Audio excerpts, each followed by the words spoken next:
Coba dia. Gila lah.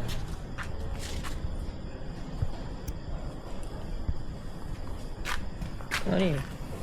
Pakai gas tu. Dekat dia punya apa tu? Absorber dia. Gila. Ha. Kan? Ni bukan ni bukan. Ni dah lama ni. Dah but still. Ni macam tu kakak aku buat. Tapi tak, adik kata macam dia dah tak makan ke macam ni tau. Ini pun dia kata murah main. Ya. Padahal mahal lah bagi aku. Kata dia nak tukar. Motor dia. Apa dia?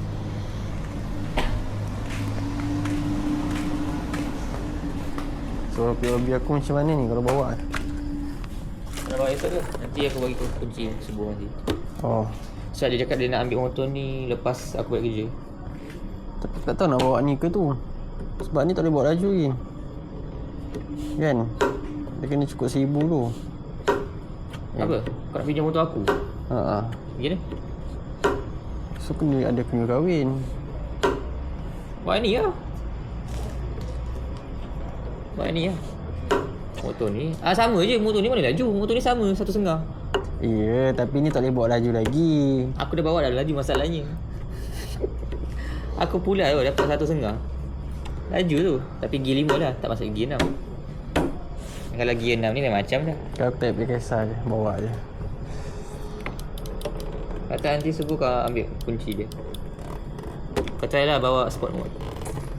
Tapi hati-hati lah. Dia punya absorber dia memang tak sedap. Kau langgar bumper sikit.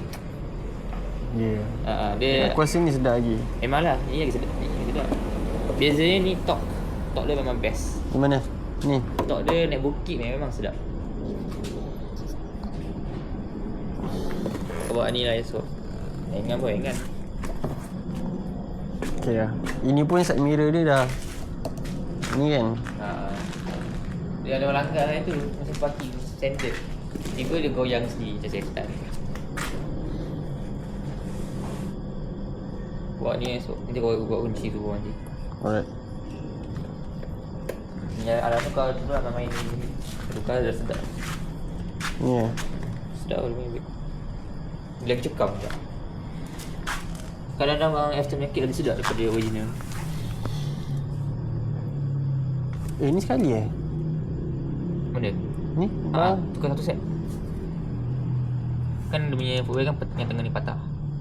So aku beli satu set. Tukar dari khusus. Aku rasa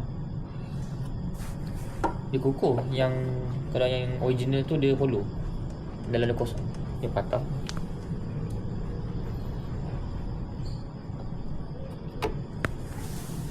Hari tu aku nampak CF 675 ke? Yang naked ke? Naked. Sport? Yang dekat belakang mamak kan?